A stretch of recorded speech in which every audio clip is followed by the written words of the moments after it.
যখন ডিম খেতে একঘেয়েমি লাগে তখন এইভাবে বানিয়ে নিতে পারেন এগ চিলি। ছোট থেকে বড় সকলেরই খুব পছন্দ হবে। আমি প্রথমেই 3টে ডিমকে সিদ্ধ করে ছোট ছোট করে কেটে নিয়েছি। তাতে রসুন কুচো, পেঁয়াজ কুচি, হলুদ গুঁড়ো, জিরে গুঁড়ো, ধনে গুঁড়ো, লাল লঙ্কার গুঁড়ো, আদা কুচো, কাঁচা লঙ্কা কুচানো, পরিমাণ মতো বেসন, সামান্য পরিমাণে লবণ এবং অল্প করে জল দিয়ে আমি মেখে নিয়েছি। তার সঙ্গে একটা ডিমও ভালো করে মেখে নিয়েছি।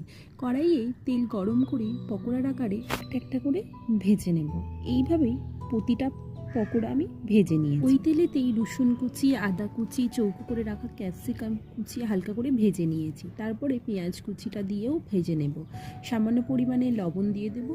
Soya sauce, chilli sauce, tomato কেচাপের একটা পেস্ট আমি বানিয়ে রেখেছি। ক্যাপসিকাম পেঁয়াজ ভাজা হয়ে আসলে এই পকোড়াটা দিয়ে হালকা নেড়ে ওই সসটাকেও দিয়ে দেবো, দিয়ে হালকা নেড়ে দেবো। সামান্য পরিমাণে চিনি দিয়ে দেবো, কর্নফ্লাওয়ার গোলা জলটাও দিয়ে দেবো, দিয়ে নাড়িয়ে দেবো, ফুটতে দেবো। তারপরে উপর থেকে চেরা কাঁচা লঙ্কা এবং কিছুটা পরিমাণে গুঁড়ো মশলা দিয়ে দেবো। নামিয়ে নিলেই রেডি এগ চিলি।